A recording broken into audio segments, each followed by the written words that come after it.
Good afternoon. Welcome to the National Press Club. My name is Gil Klein. I'm the club's president and a national correspondent with Media General newspapers, writing for the Richmond Times-Dispatch, the Tampa Tribune, and the Winston-Salem Journal. I'd like to welcome my fellow club members in the audience today, as well as those of you who are watching us on C-SPAN or listening to us on National Public Radio or the Internet Global Computer Network. Before introducing our head table, I would like to remind our members of some upcoming speakers. On Tuesday, January 17th, Irvin S. Duggan, President of the Public Broadcasting Service, will talk about the future and unique strength of public broadcasting.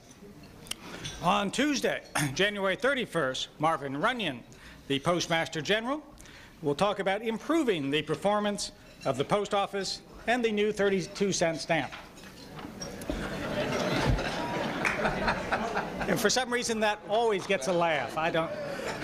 And on Wednesday, February 1st, Sir David Frost, host of Talking with David Frost, will address a press club audience.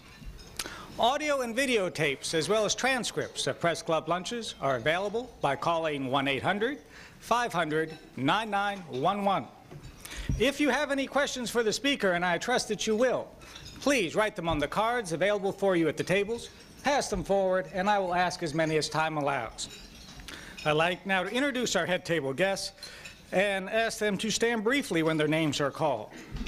From your right is Judy Mathewson of Ottawa News Service. Rick Dunham of Business Week. Andrew Miga of the Boston Herald. Bill Sternberg, Washington Bureau Chief of Thompson Newspapers. Mrs. Beth Kennedy, wife of Representative Joe Kennedy. Dan Rather, anchor and managing editor of CBS Evening News. Vicki Kennedy, the wife of Senator Edward Kennedy.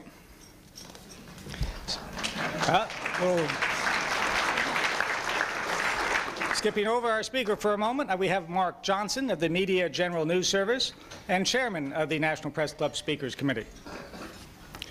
Representative Joe Kennedy, Democrat of Massachusetts.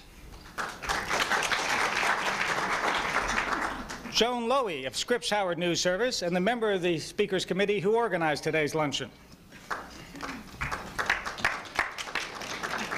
Monroe Carmen, editor-at-large of Bloomberg Business News, vice president of the National Press Club, and the incoming president of the club, whose inaugural party, January 21st, is going to be a great deal. I urge you all to sign up now before it's sold out. Godfrey Sperling of the Christian Science Monitor. John Mulligan of the Providence Journal. And Adam Clymer of the New York Times.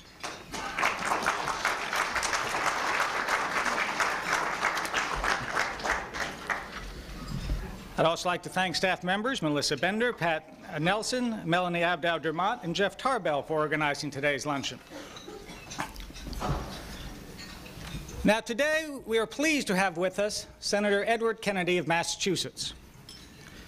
Last October, just before the congressional elections, we had a debate here at the club between Senator Phil Gramm and Senator Bob Graham. Each senator was making the argument for his party in the waning days of the campaign. We learned at that time that the senators had a bet. Phil Gramm bet Bob Graham that if Senator Kennedy won re-election, he would buy the Florida senator a Texas steak dinner. And Bob Graham bet Phil Gramm that if Kennedy lost, he would buy the Texas senator a Florida stone crab dinner. With a little prodding, I got them to agree to at least invite Senator Kennedy along for the ride. Well, it turned out that Bob Graham won. In the final days of the campaign,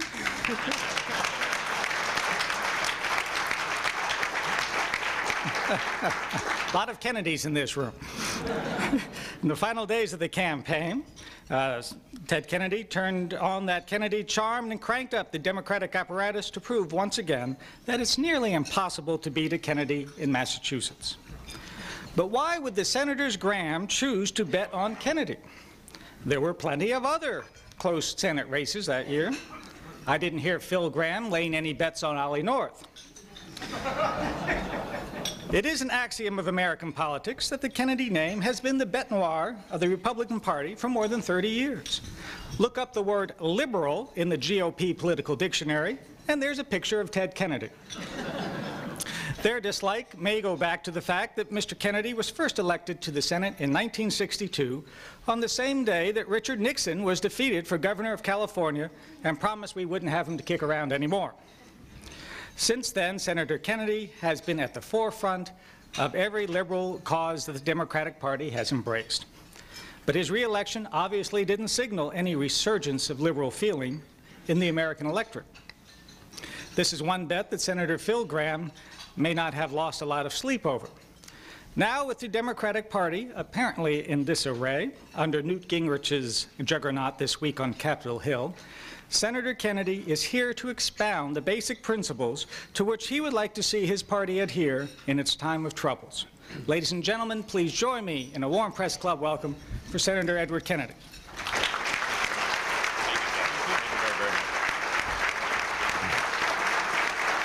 Thank you very much.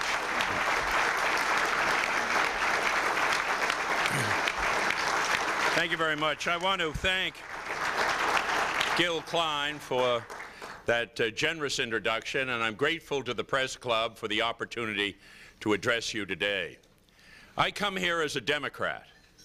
I reject such qualifiers as New Democrat, or Old Democrat, or Neo-Democrat. I am committed to the enduring principles of the Democratic Party, and I am proud of its great tradition of service to the people who are the heart and strength of this nation, working families and the middle class. I would have lost in Massachusetts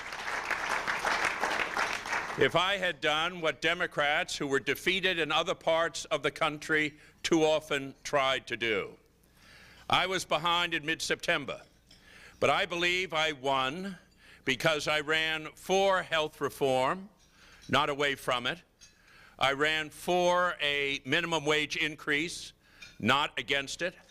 I continue to talk about issues like jobs, aid to education, and job training, and I attacked Republican proposals to tilt the tax code to the most privileged of our people.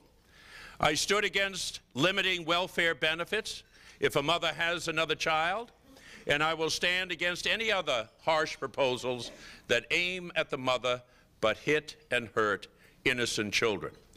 I spoke out for gun control and against reactionary Republican proposals to abandon crime prevention as a weapon in the war on crime. I rejected the Republican double standard that welcomes government as benign when it subsidizes the affluent, but condemns government as the enemy when it helps the poor. I ran as a Democrat in belief as well as name. This turned out to be not only right in principle, it was also the best politics. I talked about the issues that mattered to working families and about what I had tried to do to address their needs and concerns. And I take some sense of pride and satisfaction that exit polling showed 89% of Massachusetts voters, by far the highest percentage in the country, said they had learned enough about the candidates and the issues in the Senate race to make an informed choice. Our issues, if we defend them, are popular. The working families in New Bedford, Fall River, Lowell, Lawrence, Springfield, and Worcester in my state voted for me, and they have the same concerns as working families throughout the country. The caricatures of us by the other side will be ineffective as long as we vigorously oppose them and expose them, instead of sheepishly acquiescing in them. If Democrats run for cover, if we become pale carbon copies of the opposition and try to act like Republicans, we will lose and deserve to lose. As I have said on other occasions, Democrats must be more than warmed-over Republicans. The last thing this country needs is two Republican parties. If we fall for our opponents' tactics, if we listen to those who tell us to abandon health reform or slash student loans and children's programs, or engage in a bidding war to see who can be the most anti-government or the most laissez-faire, we will have only ourselves to blame. As Democrats, we can win, but only if we stand for something. The election last November was not a ratification of Republican solutions. By the narrowest of margins, they gained control of Congress. But less than 40% of eligible voters turned out on Election Day, and only slightly more than half of those, about 20%, cast ballots for Republicans. Some mandate. As the current controversy over the motor voter law demonstrates, Republicans thrive by depressing voter turnout. Intensity matters for Democrats. Turnout will certainly be higher in 1996, 50 or 60% higher. We must stand our Democratic ground. We must fight for the ideals that are the very reason for our party's being.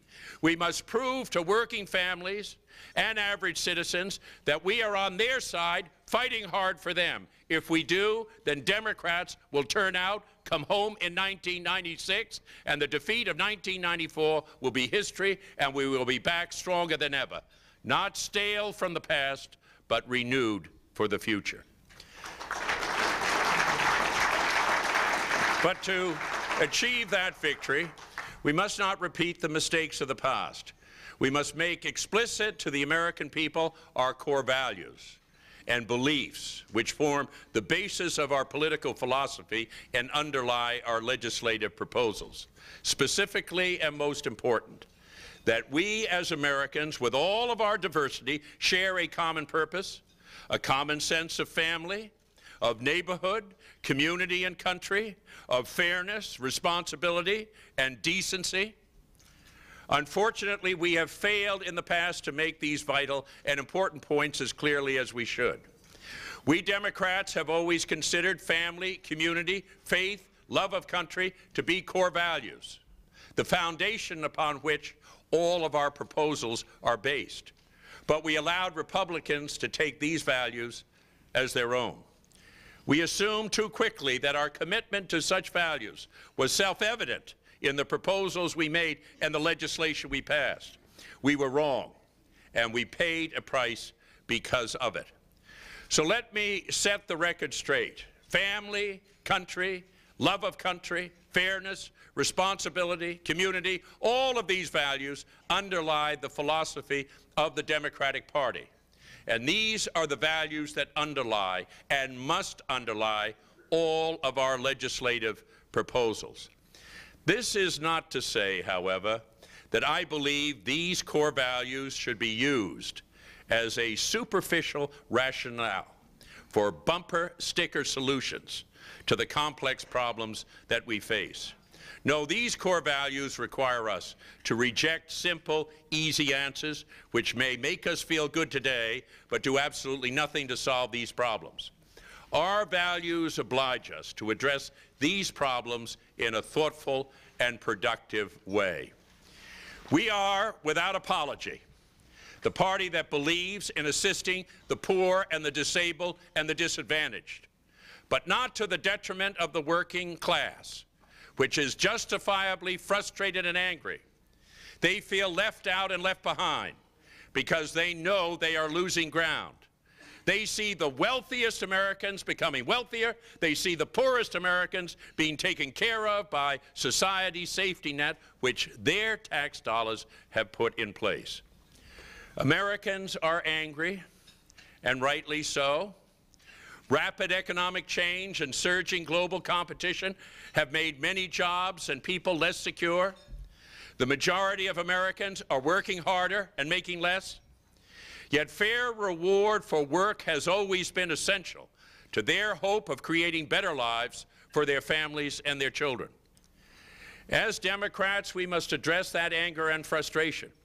But the answer is not to create larger problems by dismantling the safety net, leaving the poor to fend for themselves, Such a result is not only inhumane, it is wrong and destructive to our country and communities and our values. Nor is the solution to give more tax breaks to the wealthiest Americans in the hope that something will trickle down to the middle class.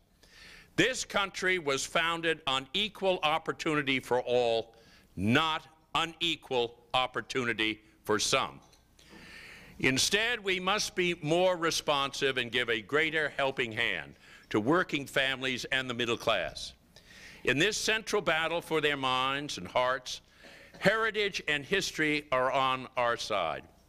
Recall the great victorious battles of the past for Social Security and Medicare, for the minimum wage and the rights of workers, for civil rights, equal rights, for protection of the environment, for a head start for every child, and the education of all children, regardless of their parents' income, for family and medical leave, for opportunity for women and a woman's right to choose.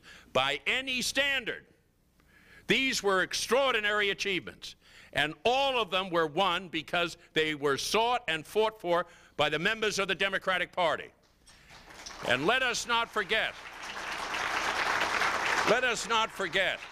that many of these measures, which the American people now accept as part of our way of life, were opposed at the time by the majority of Republicans in Congress. Democrats bled and suffered lasting battle scars for these victories. But there are few, if any, Republicans who would refight them or repeal them now. These historic victories strengthen families, strengthen communities, and brought Americans together. They reflect the fundamental dedication of the Democratic Party to a sense of progress that embraces all Americans. Our achievement reminds us of our roots, inspire us to fight harder now, and give us a credibility and a vision that history denies Republicans in fighting for the future. Surely the challenges we face in the 1990s are no greater than those we faced in other years. People want government to be more responsive to their problems, more effective in resolving them. I'm talking about basic things that make a difference in people's lives. A strong, growing economy, a clear commitment to keep the current recovery going, and to keep the deficit heading down. Good jobs and decent wages where hard work pays off and rising standards of living, not falling farther behind. Safe streets and neighborhoods, schools that give students a good education, child care and health care that are accessible and affordable to all, rekindling the sense of community and patriotism, of shared values and individual responsibility, of service to others, to neighborhoods, and to the nation alike. These ideals are, have always been, and must continue to be, our Democratic priorities. And we made more progress on them in the last 2 years than most voters ever knew on Election Day. But there is no profit in endlessly regretting the denial of credit to President Clinton and the Democratic Party for a remarkable record of achievement. One reason for the lack of credit is that the President and the Democratic Congress took on an almost unprecedented array of tough challenges and did not win every battle. Another reason is that we live in a period of vast economic and social transformation in which the politics of fear is easily marshaled to overrun the politics of hope. And another reason I am convinced is a Republican strategy of obstruction, distortion, and massive personal attack on the President and the First Lady. In the wake of this election, Democrats need to fight back for our beliefs, not turn our back on the Clinton administration. Blaming Bill Clinton by some in our party comes with ill grace from those who abandoned him on critical votes in the last Congress, then ran from him in the campaign, and then lost, often by wide margins, and now they come forward to advocate a strategy discredited by their own defeats. My fundamental recommendation to the President is that he stay the course of change and do what he thinks is right. My advice to my fellow Democrats is that we work with the President for change instead of seeking to change our principles. or distance ourselves from him. No one wants a repeat of the Republic tactic in 1994 that made the G in GOP stand for gridlock. We must try to reach across party lines, build bipartisan coalitions to do the things the nation needs and deserves. This is an obligation on both sides, Republicans as well as Democrats. We must never forget that it takes two parties to be bipartisan. I believe in free enterprise, but I believe in active government too. A practical way to blend them both and make government more effective is through what I have called public enterprise, using market forces wherever possible, not asking taxpayers to blindly pay for programs, but insisting that programs be genuine investment in a brighter future and produce results commensurate with their cost. There is no doubt that many programs are not successful. A federal program is not the solution to every problem, but there continues to be an important federal role in solving the problems of our society by investing in people and the infrastructure needed for our country to succeed and our citizens to thrive. To believe otherwise is hostile to the basic values of our country and to the historic concept of we the people in our Constitution. We must not rob the people of the resource of government. It is their government, and we must make it work for them. We do need to streamline government and make it more responsive to average Americans. But as President Clinton said last month, people want government to be lean, not mean. There is a large difference between reinventing government and rejecting it, and an even larger difference between using government to promote the general welfare and misusing it to pander to the powerful and punish the powerless. If we keep these truths in mind, we can find real solutions that work for health care, schools, and jobs and achieve a rising standard of living for all. We can deal effectively with crime and welfare and race and immigration instead of allowing our opponents to keep on welding grievances, anger, suspicion, and even outright bigotry into weapons of mass destruction for their next political campaigns. Democrats can win the current debate on the budget and on tax relief for the middle class. Republicans can disguise their intentions all they want. But at the heart of the Republican plan are deep reductions in Medicare and Medicaid and lavish tax cuts that favor the wealthy, especially their capital gains tax cut, the classic Republican tax break for the rich. Trickle-down economics at its worst. That is not what the 1994 elections were about, and the Republicans and the voters know it. We must also resist our opponents' mindless anti-government vendetta against regulation, a rhetoric leading to an across-the-board assault on government that hides a multitude of injustices and indifferences. Republicans wanted to get the government out of the savings and loan industry in the worst way in the 1980s, and they did. Deregulation ran amok. The S&L mess became one of the most serious scandals in our history, costing taxpayers more than $150 billion. So my advice to Republicans is to make sure there's water in the pool before they leap off their pro-business, anti-regulation diving board. Government is there for a reason, to help people, including the middle class. There are mounting needs and frustrations in this land, but it will only make things worse, not better, to shred the safety net or deregulate health and safety. Nostalgia for a past that never was is not a policy for the future. Where do we go from here? Let me outline some key priorities that should be part of our Democratic agenda for 1995, because they are part of our strategy to strengthen and invest in the community we call America. No issue better represents the commitment of the Democratic Party to strengthen families and communities than the drive for comprehensive health reform. It is a total misreading. It is a total misreading of the election and a deliberate misreading of the public will to conclude this issue is no longer important or urgent. For some in Congress, with their blue chip coverage under the federal government plan, health reform may be only a political game where points are won or lost. But to the majority of Americans, it's a continuing, worsening problem. where their health, their children, and their family, their financial security, and often their very lives are at stake. The real value of the average working family paycheck has been stagnant for many years, but the share that goes for health has soared. Excessive inflation in health costs means less and less of the paycheck available for everything else. Millions of working men and women risk losing their insurance they have if they change or lose their job. And for too many senior citizens and persons with disabilities, the high cost of prescription drugs and long-term care has broken the promise of Social Security and Medicare. Democrats fought for health reform in the last Congress, but we did not fight well. We made serious mistakes that contributed to our failure. But I am certain that in large part we were defeated because of the cynical Republican calculation that successful health reform would benefit Democrats at the polls and thwart Republican election goals. And so they settled on a strategy of relentless obstruction.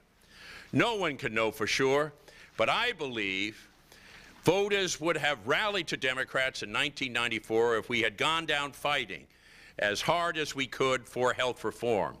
Instead, we engaged in a search for a phantom compromise that our opponents never intended to achieve, and we allowed the great debate in Congress to end without a vote, with a whimper, not a bang, and we must not make that mistake again.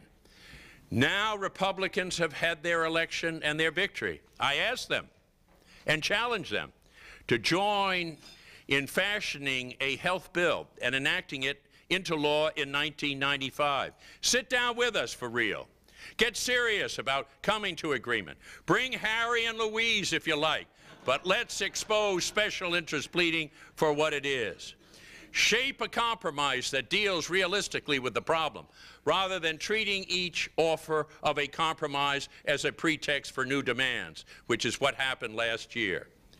It would be nice if Republican contract with America contained even a hint of this simple pledge: to give every American the same health care that newly elected signers of the contracts are receiving from the federal government.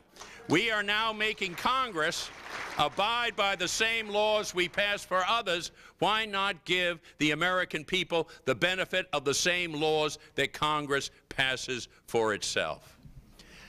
A second major challenge, if we are serious about revitalizing our communities and investing in families and the nation's future, is reform in job education.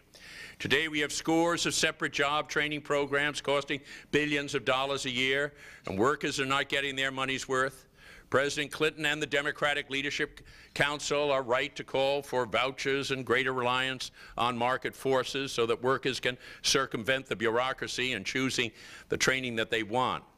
We must also focus more on outcomes. Too often the path of least resistance has been to create more and more training programs without the follow-through to see that they succeed in actually preparing people for jobs and placing them in jobs.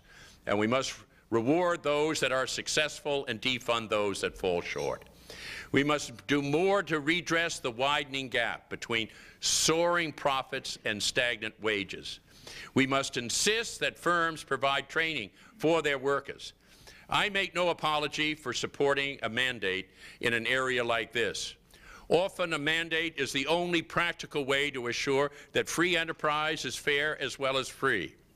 Through the minimum wage, we ask business to invest in the lowest paid workers.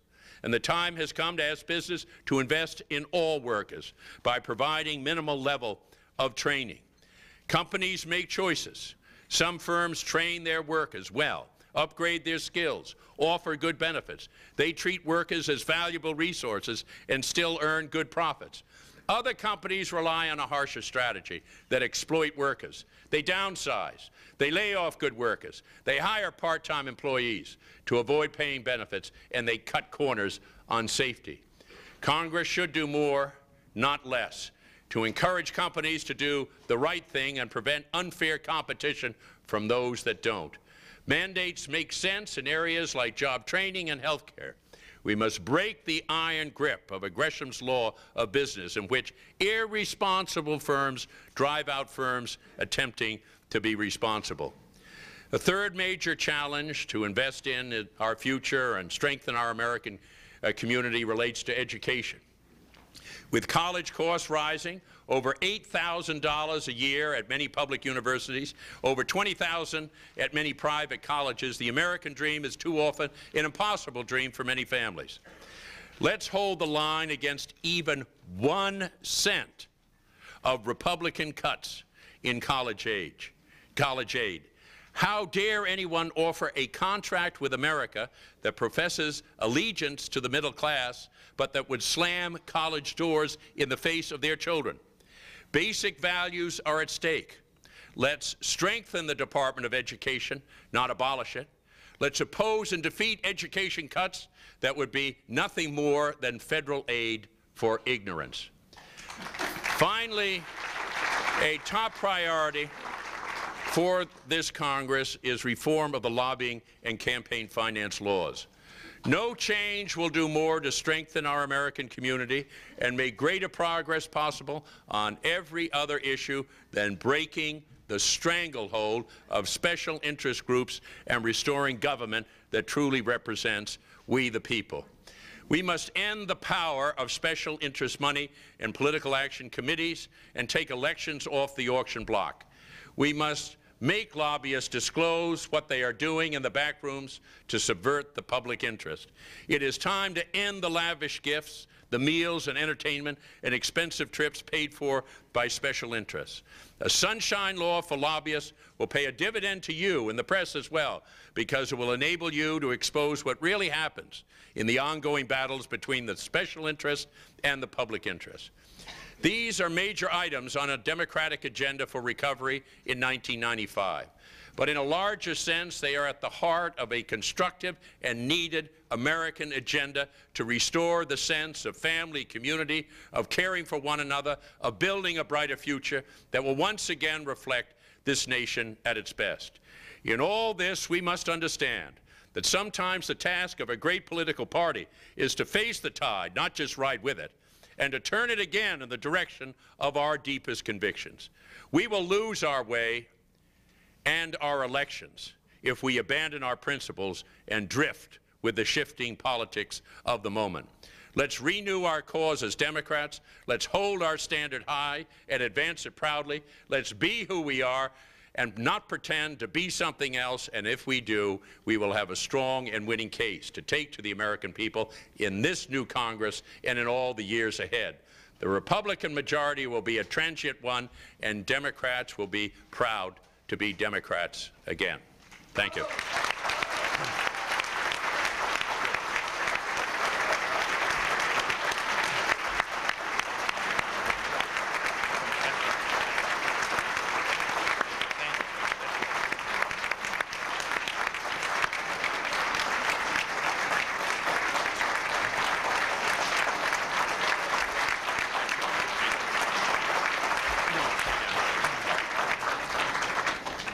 Thank you very much, Senator. We have a lot of questions here, so we'll get right to it.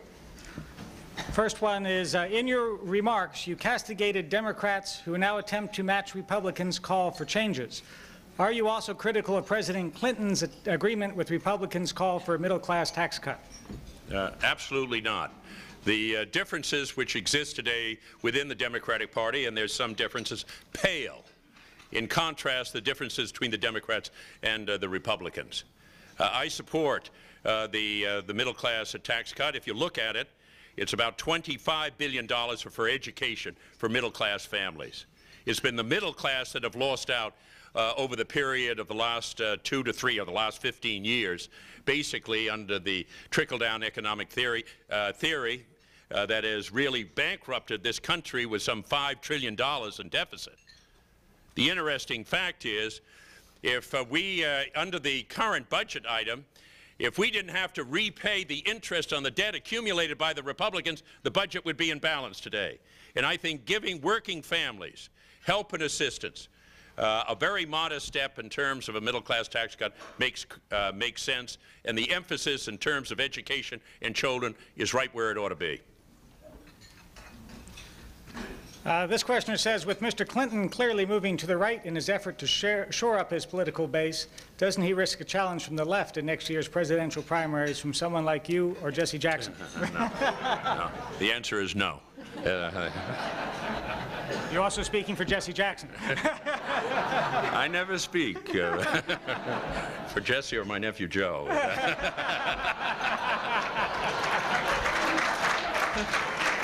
You heard it first here, ladies and gentlemen. What do you feel about House Minority Leader Gephardt's flat tax proposal? Don't you think that the American people are finally ready for this type of tax simplification? My understanding of Gephardt's proposal was to try and bring the rates down and eliminate the inequities in the internal revenue system.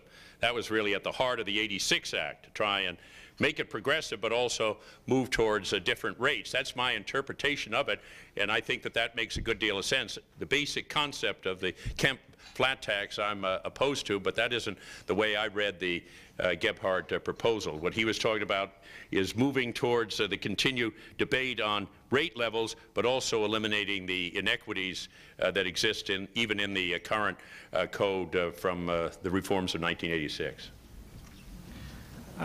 Do you approve of the direction the administration is heading on welfare reform? Yes. There is no question that there has to be reform, and there should be reform. Any able-bodied person that can work should work. We have to recognize that the benefits that go to welfare recipients are basically the taxes that are paid in by working families, and any family that can do it should do it. What I have been opposed to is the suggestions, recommendations, or programs that have been targeted primarily on women and also on children. I think that a good deal more could be done about deadbeat dads, for example, and collecting court decisions in terms of providing for children. But the basic concept in terms of reform is one generally that I'm in support of.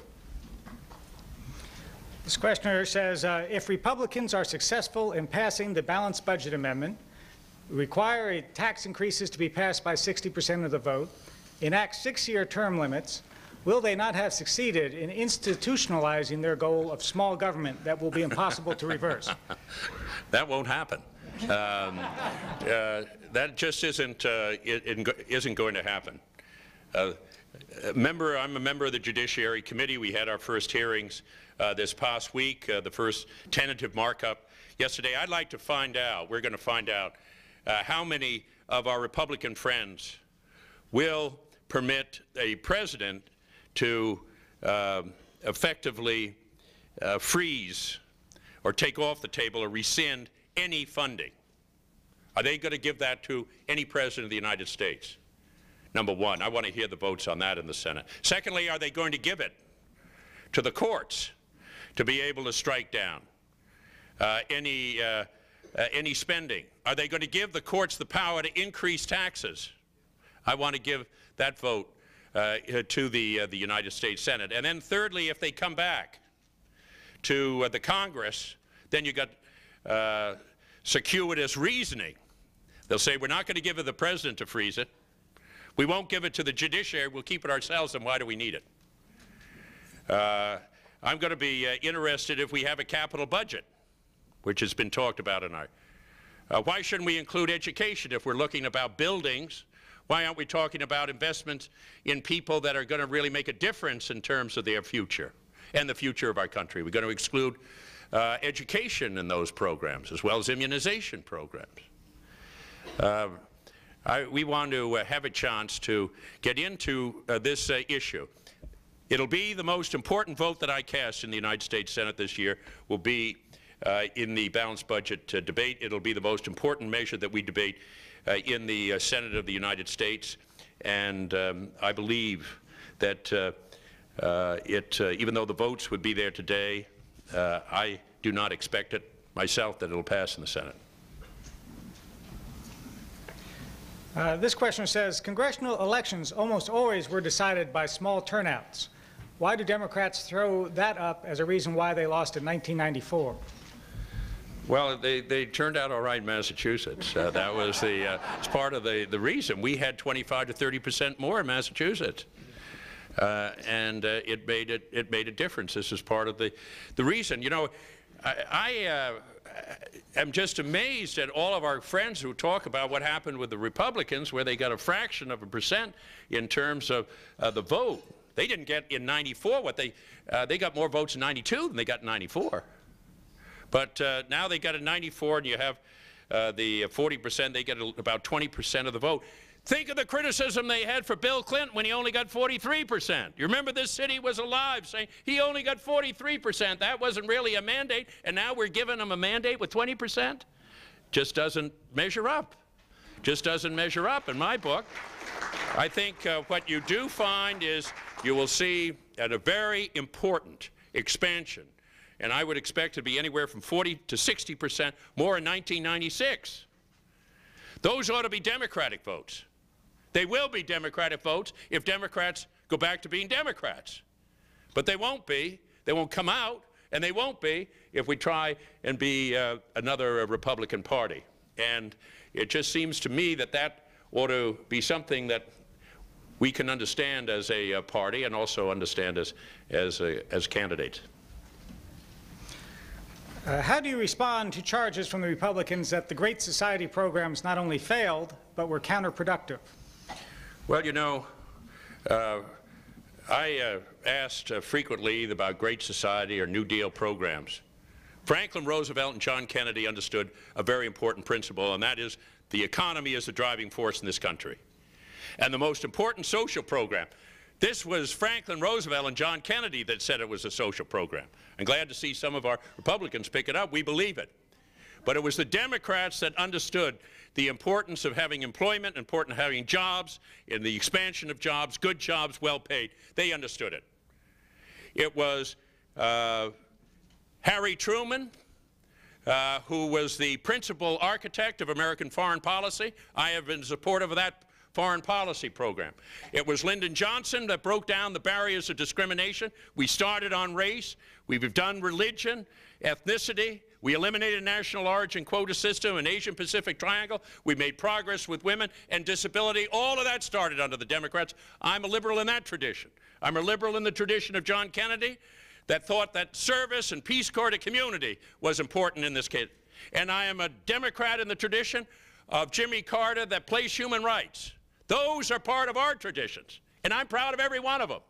And if Democrats get back to defending those, of course we can have difference in particular programs. But those are the enduring values that have guided us. At other times, they ought to be the enduring values that guide us now. And if we get back to that, those issues, we can coordinate and consolidate. I yield to no one in terms of coordinating, consolidating different programs. We've been doing it, and we'll do it more. I'd like to do it in health care.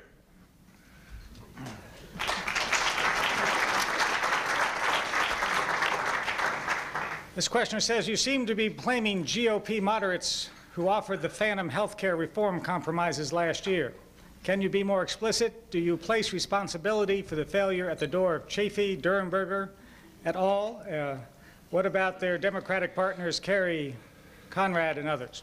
Well, I think no, not specifically on the group that you've mentioned there. I think there's room for enough criticism in the last year, although I must say that I think Mrs. Clinton has been willing to take more than her fair share. You know, it's extraordinary to have a president of the United States, and Mrs. Clinton could have taken on immunizing children. Every family in this country would have been grateful to her. Took on a tough problem. Took on a tough problem. But he talks about it now, and it's easy. When it's not successful, it would have been easy. It would have been done a long time before on that. And sure, we should have gotten the legislation up a little earlier. And sure, we should have anticipated the whole range of different opposition to it, and should have anticipated that earlier. Sure, we should have been able to do it. Sure, some of the groups held out a little too long to make sure that their programs were included. And sure, it was complex and difficult to be able to do, basically as a point of accommodation to a lot of the various groups. That was the effort to do it. to try and deal and make sure that the small business, we're going to exclude them at 10. Let's put it up to 20. Sure, we could have done all of those kinds of things, and everybody can go around and vary this. But make no mistake about it, that when Bob Packwood, the ranking Republican member, the Finance Committee said, we killed it. Let's just hope our fingerprints aren't caught about it. You didn't have to be a member of the United States Senate to understand what he was saying. That decision was made in the fall of 1993, that we're not going to have a health care bill, and it was basic and fundamental to all of their views about how they were going to come to the '94 election. And that was out there, and what you found is a retreat and retreat and retreat. I have high regard for the seriousness and the commitment of those that you have mentioned, and I think part of the responsibility goes with me and with others for not trying to catch up and hook up probably with the mainstream group earlier, the final proposal that they had with some modifications. And I think those modifications could have been worked out at the very end, I think was the basis really for important movement, which I think with some changes certainly I could have supported. I know some of my colleagues couldn't have. So I think there's enough in there to go along, but I think one of the 2 or 3 strongest reasons was the absolute commitment to not permit a meaningful legislative effort to go forward. Last year, the Democrats were saying that any partial passage of health care would ruin the system. They wanted the whole thing. Now, Dick Gephardt is saying we have to start small. Let's see what we can pass. Do you think there's going to be something come through health care this year, and will it be beneficial to the system? Yeah. I've been a co-sponsor of 11 different bills. CEO Bob Ball here, who's been an architect of, I always come back to Bob and Tom and other friends that just say, look, well, that isn't going to go if you got another way that we can do it. I don't mind what the form or the shape, whatever it is, as long as we're going to get to, the universal coverage in a way that's going to get a handle on the cost and emphasize the preventive care aspects of it. It has a long-term component and does something about prescription drugs. And there's other obvious features that ought to be included in it, but we ought to, and that has a shared responsibility. I mean, I think no matter how many times you look at it, it still comes down to a very small number of ways that you can really do this proposal. But I would hope that we could do something. I would hope we will have an opportunity to do so in this Congress. I talked with my colleagues and also to some Republicans about it, and we're going to make a serious effort to do something. It's obviously too early now to know what that would be, but for me, I'm hopeful that that will be the down payment and we'll finish the job after '96. 2 questions on public broadcasting. The first one is funding for public broadcasting and public radio basically gone, or can Democrats save it?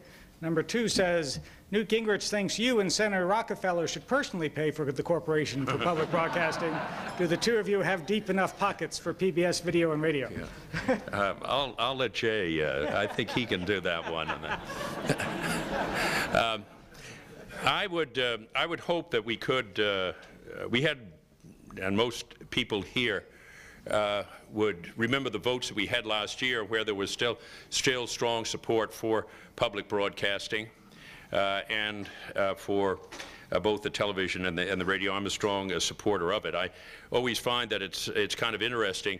Some of our friends say, well, it's a Democratic-leaning organization. They get Bill Buckley. If you look over the programs, they have more conservative commentators and programming than I think others, but I don't find that to be the compelling factor. I think all you have to do is look at the difference that it's making in so many small communities in the South and the West, all over the nation, including communities in rural communities in my part of the world in the Northeast. I think one of the things that has been is being developed, and things that have upset people so much, is that there has been, for example, some programs, like Barney is the classic example of it, that has come on early in terms of either the radio or the television and been a great success and then franchised. And those people who have been involved in it have made about $1 billion, and it's got to sort of start in terms of public broadcasting. I think that that's been true with the arts and to less extent the humanities, but to some extent. The humanities now have tried to work out a process whether they can be returned for different kinds of arrangements that are being made and where grants are made. And I think that that is reasonable. I think American public would support it, so that if there are going to be programs that are going to come through and they do have any commercial, that at least this is going to help to offset some of the taxpayers' monies that go through that. And I think that that's a very reasonable way. We have to sort of work that out. I know that Jane Alexander and the whole board have been working on it. The corporation now has, public broadcasting has instigated a program in that way, relatively new, but it looks very, very hopeful. And I think if we get into some of these kinds of areas where it looks like if there are successes that there's going to be some contribution on it, I think people will feel that it's a very good investment. I don't think that there's should be any question that the standards that have been set in public broadcasting have had an important positive impact on the on radio and television, although I ought to yield that question to Mr. Rather over here to see what he thought about it. Why are Democrats so far behind on communications technology? Republicans have built an enormous network of conservative cable, talk shows, think tanks, etc., to get their message out.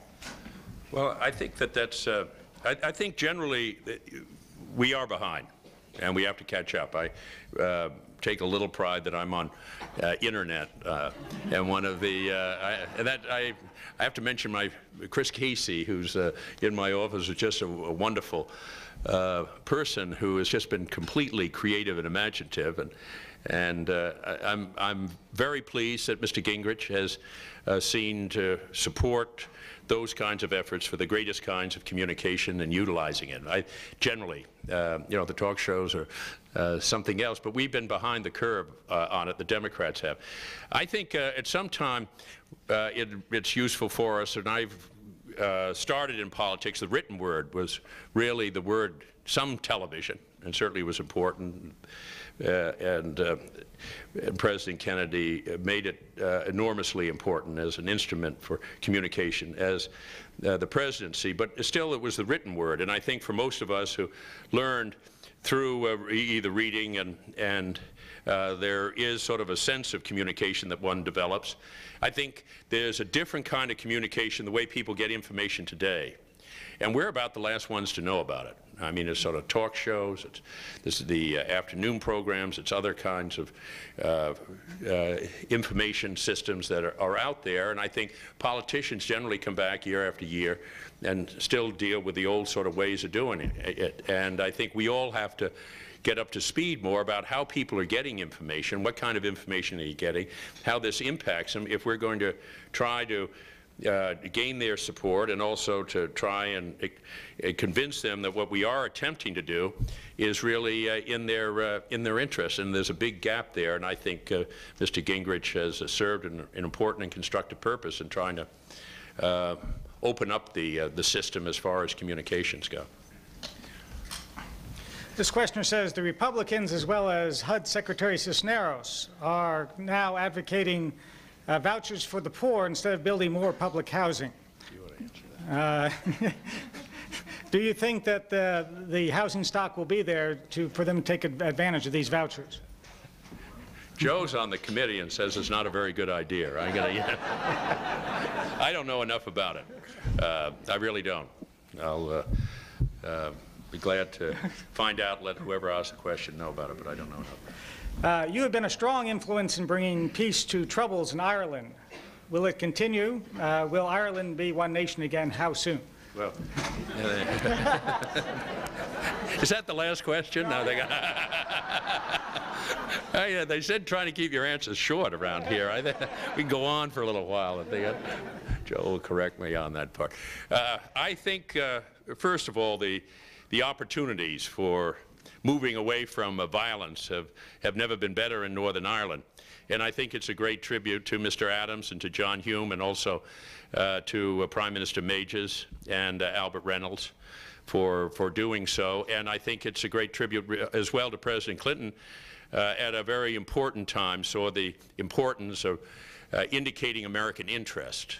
Obviously, there are two very important traditions in the North that have different histories and different backgrounds and experiences, and both of those traditions have to be respected. I think the awareness of the United States and its support for the forces for peace wherever they are, and they're obviously scattered in different sources in the North and outside of the North, have been something which the administration, I think, deserves a real credit for. And I'm convinced that as long as I think there's a timeliness, as I think most of us would understand, on the efforts for peace. The moment we can't think of business as usual. I think there are those perhaps that are part of the process, and I think most about the British government that perhaps should recognize the importance of moving and take advantage of this time, because it's very real. I mean, no one could have predicted what had happened to Albert Reynolds, and he was a key factor and force in terms of moving this process. We can't think of peace as a business as usual. The opportunity is there, and all of us have to use the best efforts to see that it's grasped. And I think it's one of the very important. South Africa, the Middle East, and Northern Ireland, I think, are three very difficult and complex and extraordinary possible situations, but there's a hopeful light, and I think that all of us take some satisfaction about the direction that it's moving in. Okay, we are unfortunately out of time. However, I of course would like to present you with a certificate of appreciation for appearing here, which I'm sure you'll frame and put up in your living room. And also a National Press Club mug. Now the question, of course, is have you had your dinner yet with the Senators Graham? Each of them have one of these mugs, and I hope you will take yours, and you can all toast each other with one of these mugs. And the last question is, would you whisper a secret in Dan Rather's ear?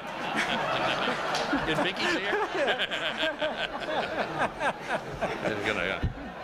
I'll do something even, I'll say do something even nicer, and that's introduce my daughter, Cara, and her daughter, my grandchild, Grace, who's here, and her husband, Michael. That's the real reason I got reelected, right back there in that cradle. Thank you very, very much. Enjoyed being with all of you. Appreciate it. Thanks. Thank you very much, ladies and gentlemen. I hope you'll be back next week for Mr. Duggan. Joseph, thanks. Very nice to meet you. Take care of yourself.